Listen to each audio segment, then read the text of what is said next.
Welcome to the Connect, Practice, Track, and Grow podcast, where we share practical ways to generate more leads, book more appointments, earn more referrals, make more money, and enhance every moment of your career and life as a real estate agent. Check out the show notes at connectpracticetrackgrow.com. This show is brought to you by Roost Real Estate Company. To learn how our agents thrive year after year, regardless of market conditions, visit careerwithroost.com. Now here's your host, Chris McAllister. Hi all, Chris McAllister here with the Connect, Practice, Track, and Grow podcast, where it's my job to make your real estate business better and your life easier. I'm here today with my podcast partner, Laci LeBlanc, and we're continuing with part 8 today of our 12-part series called Protecting the Goose That Lays the Golden Eggs. And today's episode is titled Simplify, Simplify, Simplify. Good morning, Laci. Good morning, Chris. So did you see what I did there? You know, they talk about real estate, the 3 things that matter: location, location, location. I'm going to change it today. It's simplify, simplify, simplify. The perfect conversation, I feel, to follow the joy of missing out conversation we recently had. Yes, this is the follow-up to part 7, which was about JOMO, or the joy of missing out. You know, I've seen like 3 different references to JOMO since we recorded that. My husband actually showed me a commercial. It was on a reel, but it was a commercial, an ad that talked about JOMO. And I was like, we just recorded a podcast about that. He was like, nuh-uh. So I think that the world might be catching on. Maybe. So today we're going to explore the power of simplification as a key to becoming bulletproof in both your personal and professional lives. So I want to be drawing on insights from Dan Sullivan. He's the founder of Strategic Coach, and he has a book called Simplifier, Multiplier, Collaboration. And in this book, Dan lays out a fundamental truth, and that is if you're not simplifying or multiplying, then you're complicating. And complicating leads to stress, inefficiency, and ultimately failure. So what I want to kind of break down today is what it means to be a simplifier versus being a multiplier.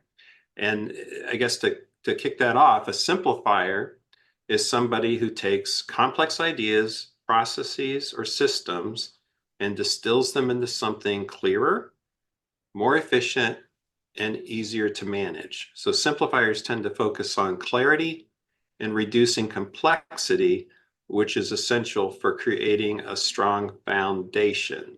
And I have to say that I see myself absolutely as a simplifier. I think it's what I'm good at. I think it's how my brain is wired. I think it's what I fixate on, and it's what I enjoy. On the other hand, a multiplier takes those simplified ideas and they scale them up and they spread their impact to a broader audience, and that creates exponential growth. And Laci, I don't know if you agree with me or not, but you are my number 1 multiplier. I'm honored. It's an honor and a privilege. No, I do agree. I think that the step that people miss is that first simplification step before they start multiplying. And that really complicates everything. So I think that it's vital that it's done. Not only both of these things are done, but in this order. The perfect example that's really, kind of close to my heart right now and on my mind is we do some volunteer work, my family and I, and we have a little group here in our town. And I made a joke to one of the organizations that were helping after the hurricane in Western North Carolina that when all of this is done, when everybody is, fed and housed and clothed, and so, years from now, probably, I'm going to do a little class on how to organize a supply drive, because simplification is the most important first step in organizing a supply drive. You need to ask for no more than 3 things. But we saw lists out here of people wanting 100 things to donate. And so, you can multiply all day long. you can say, oh, we want these 20 things, and you can multiply it and get it out to every person in the entire, county if you want to, but it just overwhelms people once they get it. You have to simplify first so that when you multiply, if 1 million people see a list that you want canned goods and batteries, then that's a really simple first step for them to take, and they'll do that before they do something else. And it's the same way with your real estate business. It's the same way with marketing. You have to simplify first, and then you can multiply, and it's far more effective. That was a really long-winded explanation, but I feel like that works everywhere. I think it's perfect. And, I'm always leery of people who say that there's two types of people in the world, but I do think there's something to this. Actually, there's three types, right? There's simplifier, multipliers, and complicators. And I have to tell you, I've been a complicator most of my career. So I'm not proud of it, but I'm in therapy and I'm making progress. But of course, the magic happens when a natural simplifier and a natural multiplier get together. That's where really cool things begin to happen. So like you said, before you can multiply effectively, you have to simplify. And just like you mentioned with the relief effort there in the Asheville area, I've experienced this firsthand too. When I first, part of my education, thanks to you and Dean in marketing, it took me a while, but I realized that my marketing message, such as it was, and what I was trying to do to get it out to the world, were just way too complicated. And I knew it wasn't instinctually. I learned over time that I had to figure out how to simplify. And once I did, I was able to, thank God I met you, and together we learned to multiply that message and get it out to more and more people. Now, I wouldn't say that, I've reached a tipping point yet, or Roost has reached a tipping point, but we are, my God, 10 times, 100 times further along than we were even a couple of years ago. It just took me a while to finally see how each building block of a marketing plan fit together, right? I mean, almost like, Legos fit together. And it took a long time, but I finally started to get it. So for me, simplification wasn't just a step. I mean, it's essential to any sort of real multiplication, because I think otherwise I was just, throwing things at the wall to see what stuck. And now, thanks to you, we're starting to see things that are sticking, and we're starting to understand why and figuring out how to replicate that. Yeah, I mean, I think that's an excellent point. And there are so many messages you want to get out there, right? There are so many target audiences that you want to, as a real estate agent or investor. But I mean, take an agent, for example, who wants to reach buyers and sellers, right? Most people don't have this marketing mindset or think about the fact that those are two different conversations that you're going to want to have. And so it makes sense to have them independently, of like talk directly to buyers, talk directly to sellers, say the things to buyers that buyers are going to, attach to and respond to, and say the things to sellers that they're going to respond to. And those are not the same message. They're not. The only way you can combine that is for what we call as marketers awareness purposes, which is absolutely valuable, but it's very, it's more of an anecdotal value, right? Yeah. Getting your name out there for awareness to all buyers and sellers. Those are the things you guys talk about with sponsoring sports teams and being involved in your community and, showing up and really trying to make a difference in other ways. That's awareness, and that's highly, highly valuable, but it's not highly, highly targeted. And that's the simplification process, I think. I think a lot of agents and a lot of real estate companies do muddy the waters because, let's say you have somebody who's interested in selling their house, and maybe they follow you on Facebook or whatever you're doing, the advertising, and they look forward to what you have to say about selling a house. But I also think it turns them off if you're also sending things out to them about buying a house or about investing and so forth. So we've tried, pretty hard, even on the new website updates that we've done, to make sure that when we're speaking to sellers, we're speaking to sellers. When we're speaking to buyers, we're speaking to buyers. When we're speaking to investors, we're speaking to investors. And I think that that's another critical step in just simplifying things and making sure we know who we're talking to and who our target audience is. Yeah, as my 14-year-old daughter would say, like, you're doing too much, bro. Like you can't, don't do too much. Do the least. I Least want viable. That's another Dean Jackson um thing that I will never forget. Like minimum viability. Do the minimum viable thing because that's the simplest thing is really another word for that. the minimum effective dose. Exactly. Yep. So I want to really drive home this point with simplification with an example that I just love. So when you think about the difference in two businesses, one that's very simple and one that has become very complicated, I always think of Costco and Starbucks. And Costco in particular, I think of the Costco snack bar, right? So if you've ever been to a Costco snack bar, it is incredibly popular. It's insanely profitable. I literally, if it was a standalone restaurant chain, it would be probably the most profitable restaurant chain in the world. And the cool thing about the Costco snack bar is they offer a very few items, but they do them incredibly well and they deliver consistent value. Meanwhile, Starbucks these days is struggling very badly, and they just brought in a new CEO with a mandate to simplify. If you've been into Starbucks, it's become insanely complicated with countless products and customizations that have destroyed their profitability, and they've lost a lot of previously loyal customers and fans. And the complexity at Starbucks makes the operations not just challenging, but basically untenable. So, those are really two extremes. You've got the super focused approach with, 3 or 4 different items that are incredibly great value, incredible high quality. And then you've got, I think I heard it's like well over 1 million possible combinations that anybody can walk in and order for a coffee drink. And they're finding that business model is just untenable. The baristas can't keep up, and the customers don't want to wait.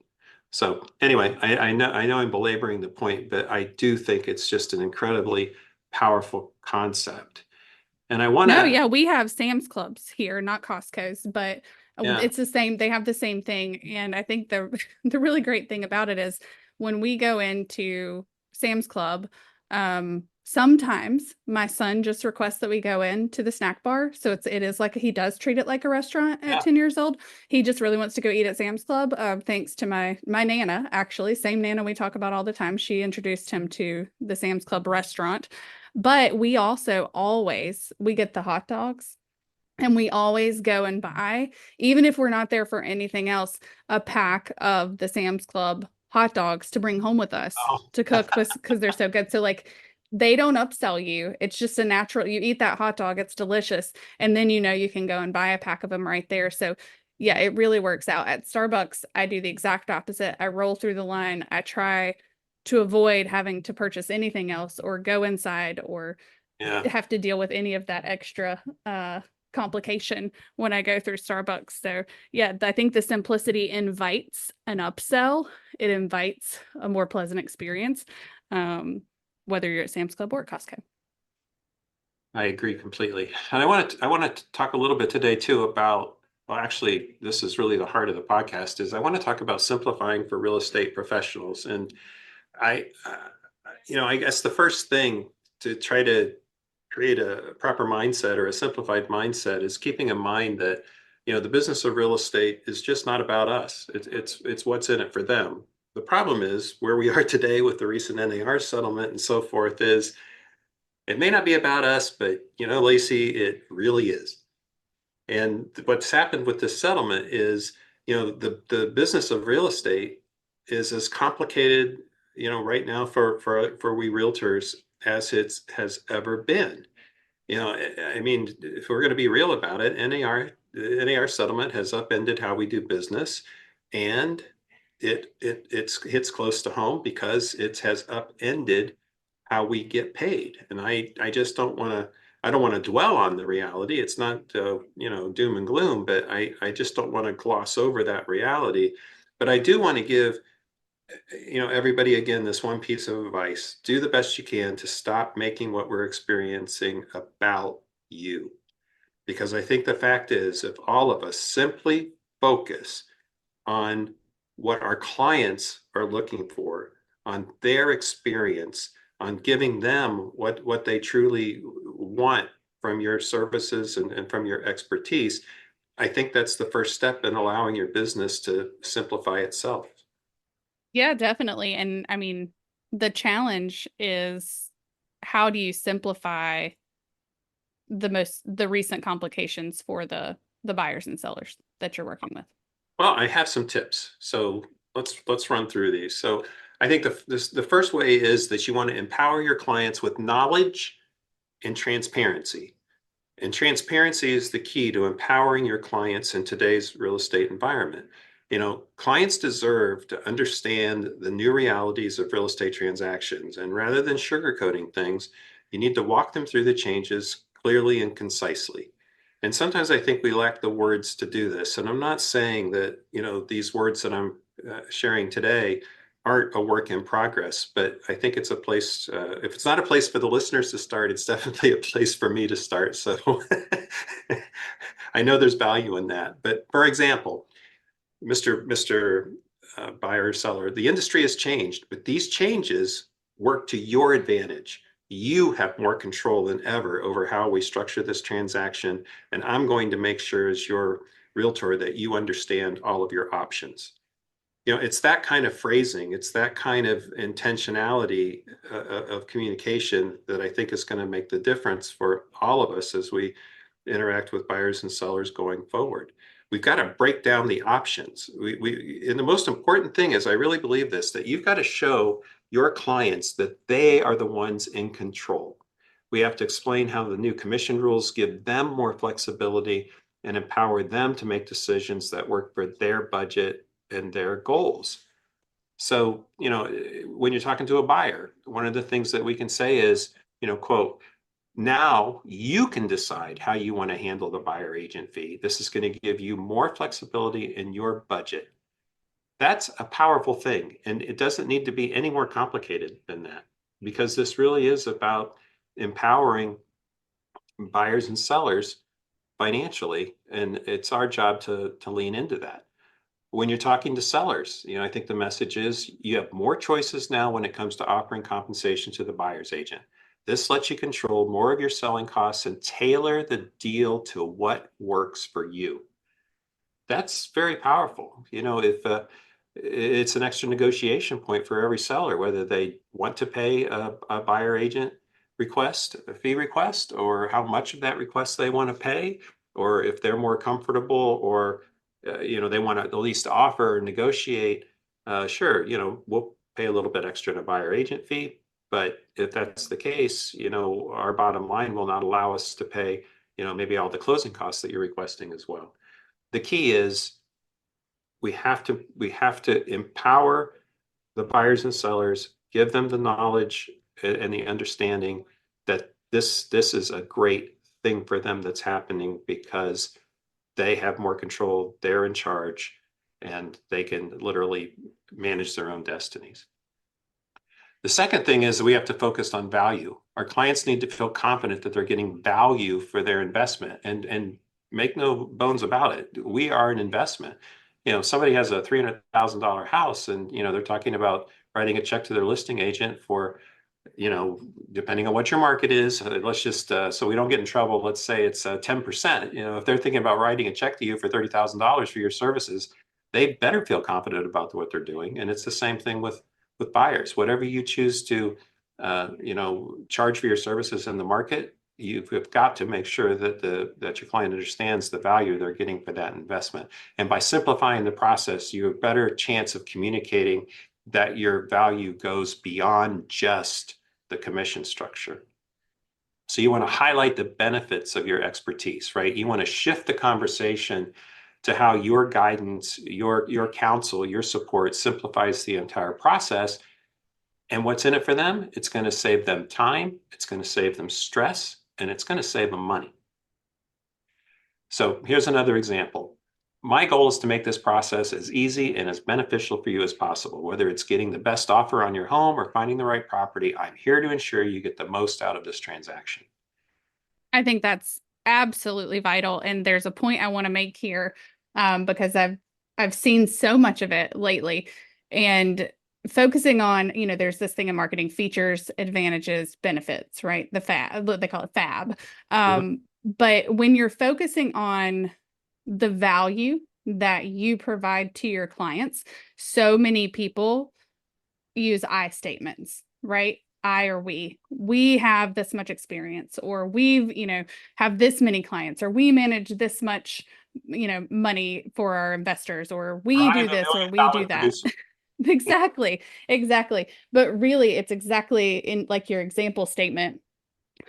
We want to get you the best offer on your home, or we want to find you the right property, right? We want it to make it as easy and beneficial for you as possible. You have to put yourself in the shoes of the client, and you have to craft your messages so that it's meaningful to them. Do they care that you have all that experience? Yes, absolutely. But is that the benefit for them? No, Yeah, that's what got you to the interview, but it has nothing precisely. to do with what they expect from you after they agree to pay you. Yeah, and they don't have to, and honestly, it's not compelling enough for me to agree to pay you that you have that much experience. But what is that like? And it's really just taking it a step further. What are you using that experience to do? How does that experience benefit them, not you? So I think that that's a really, like, when you're talking about value and the value that you can provide to clients, it's so important to shift from, well, I sold 100 houses last year, or whatever the case may be, to, my clients experience this with me, and this is how it's going to make your life easier. Yeah, exactly. So we have to simplify the process. Or we, you, Mr. Agent listening, you have to simplify the process for your clients. And honestly, I think too often agents complicate home buying and selling. And I think sometimes we do it consciously. Some of us do, as a way to make themselves indispensable. We make it more complicated than it needs to be. We use jargon where we don't need to use jargon. And I got to tell you, clients hate this. And I think so many of us have done it for so long. It's one of the reasons that we ended up in the lawsuit and the changes that have come across to begin with. Instead of complicating things to make ourselves look worthy and indispensable, we need to simplify the process and, again, empower our clients to move confidently through each stage of the buying or selling process. So it's all about step-by-step guidance. You want to walk your clients through the transaction process clearly, step by step, and you want to avoid any confusion and stress. So one of the ways you might convey that is, look, here's what the next few weeks are going to look like. And I'm going to be with you every step of the way to ensure everything goes smoothly. That's a value statement, right? That is making it very, very clear what they can expect once they agree to contract with you for your services.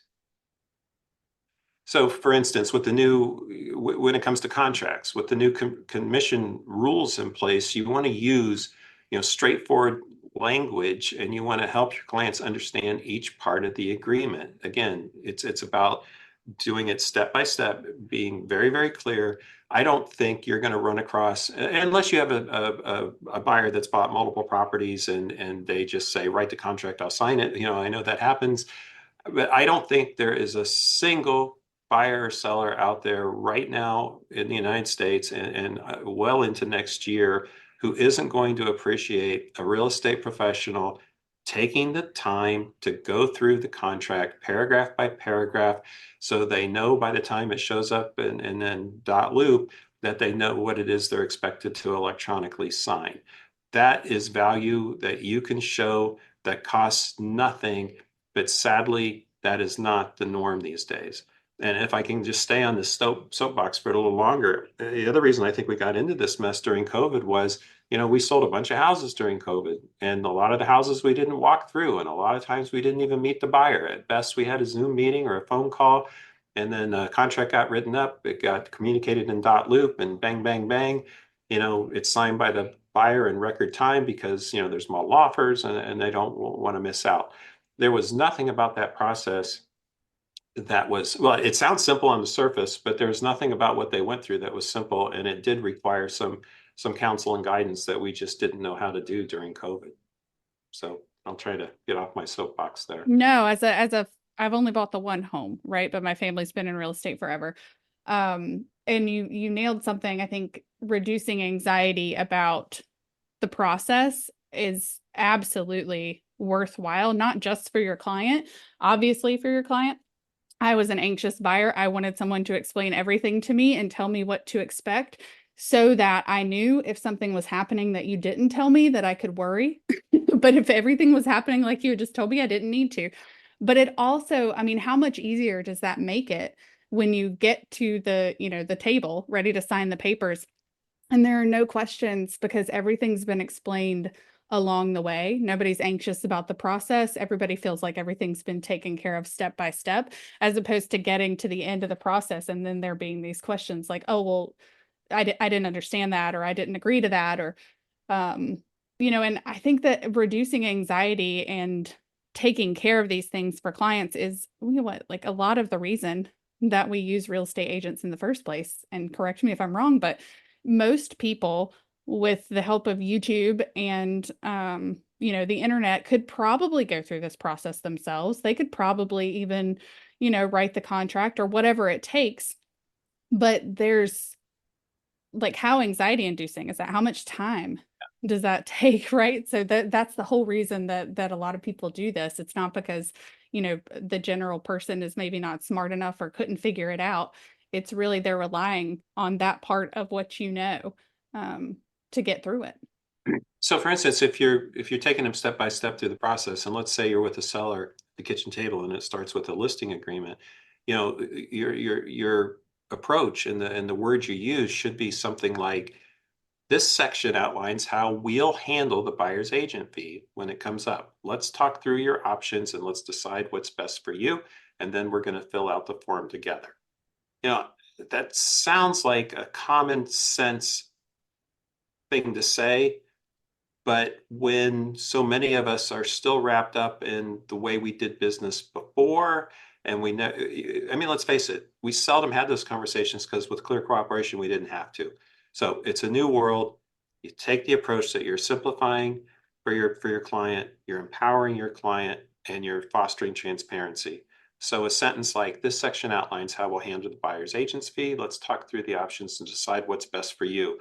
I think those are powerful, powerful words when so many of your quote competitors out there are still focusing on just do what I say because I sold $1 million last year. So, well, and chances are they'll still say, well, what do you recommend? Right? What out of those three options that we just discussed, what do you recommend or what do you usually do? So it's probably not going to change the outcome a whole lot, but man, the cooperation and the understanding and the relationship surely benefits and the from. trust. I think it goes a long Yeah. way to establishing trust much, much more quickly. And a good salesperson, that's what they're going to do. It's about establishing trust in somebody who's willing to, invest a significant amount of money into purchasing your services. So the next thing that is nice to focus on when it comes to empowerment is empowerment through long-term relationships. Empowering clients doesn't end when the deal closes. And we work by referral at our company, so we talk about this all the time. Simplifying your approach and building long-term relationships continues to add value, not just for your client, but for yourself as a real estate professional for years to come. So you want to position yourself to provide ongoing support and education. You want to be a resource to these folks beyond the transaction. You want to earn their referrals going forward by being a trusted partner and collaborator. And this reassures your clients that you're in it for more than just the transaction, that you're in it for the relationship and for the long term. So some words you may want to use: hey, even after we close, I'm going to be there to answer any real estate questions or help you with any future needs. My goal is to be your trusted advisor for years to come. People say you never get the sale if you don't ask for the sale. People say you don't get the referral if you don't ask for the referral. I think this covers it, right? Even after we close, I will be there to answer any questions you have or to help you with future needs. My goal is to be your trusted advisor for years to come. I think that's powerful, and I don't think enough of us convey that sentiment when we're working with buyers and sellers. My goal isn't just to sell you a home, but to ensure you feel confident in the decisions you're making for your family's future. I mean, how powerful is that? Yeah, I mean, it's everything that you talk about as a relationship-based agent, right? And it, again, by front loading some of this responsibility, just like if you're selling one home or you're helping someone buy one home, by front loading these conversations on the end, you make the rest of the process that much more smooth. By, front loading your relationship with these folks with all of this trust and all of this trust building work and conversations that you're having, you're really simplifying the rest of your life as a real estate agent in your career, because these people are going to keep coming back to you and keep coming back to you because of this front loaded work you've done. Well, and the other thing is, we probably need to do an episode where we talk about, what words to use and how to approach, when you're showing somebody a house for the very first time, and the new rules are that we have to get a buyer agency agreement of some sort signed before we cross the threshold. So that's probably another episode, and maybe you could argue we're a little bit out of sequence, but everything we're talking about today just reinforces the fact that it's always been and it's always will be that the very best, most successful real estate agents among us, they make sure that they put themselves in a situation with a client to have conversations like these.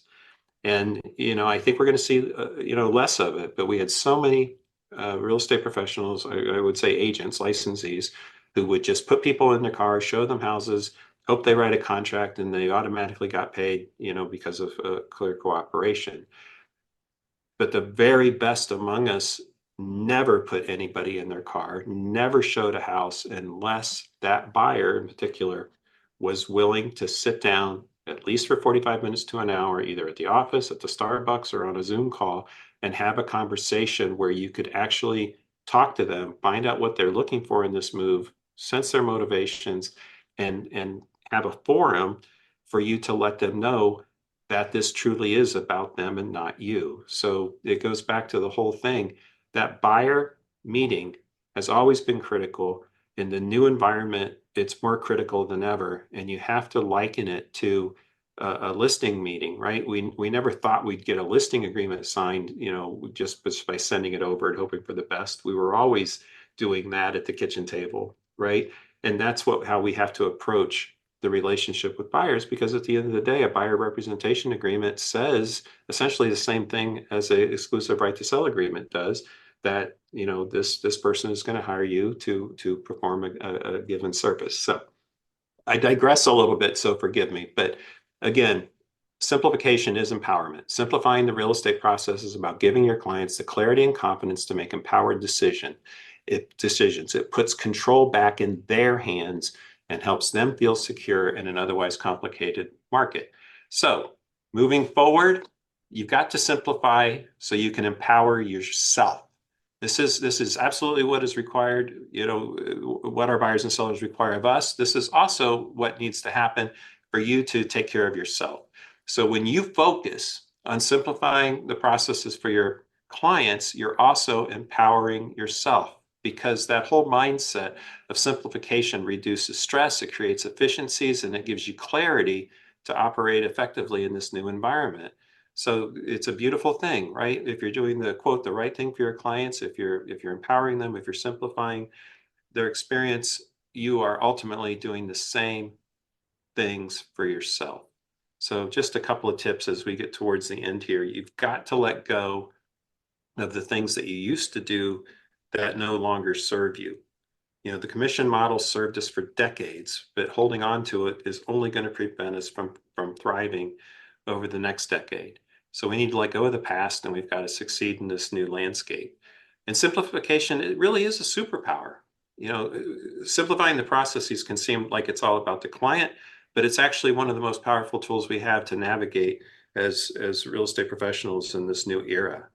By cutting out complexity and focusing on value, we're going to create a sustainable and client-focused set of business models that is going to ultimately ensure that we get paid for what we do best. And make no mistake, professionals get paid.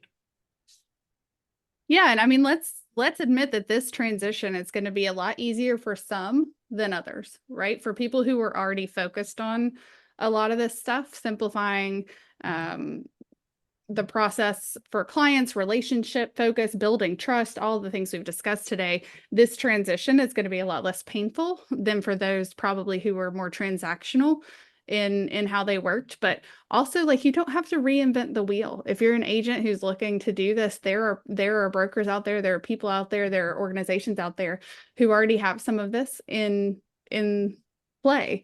So, finding those folks to mentor you, to share with you, it's all about an abundance mindset over here. There's enough to go around. So finding people to share with you, to mentor you, finding people to model after, or finding, an agency to join that already does these things is maybe a next step, because it feels really complicated. Simplification feels really complicated, Chris. Well, we're trying to simplify If you're used to doing things a certain way, it can really feel overwhelming, I think, to be faced with all these kind of new challenges and new ways of doing business. But I But think there are that's people why, out there that are already doing it that you can model after. but I think the best tip is, the best way to adjust your mindset is stop thinking about how this is affecting you. Stop thinking about what you're going to get out of it, and make sure that your prime directive is always what's in it for them. And I think the more often we use sentences with the word you in it instead of the word I in it, I think the better off we're all going to be.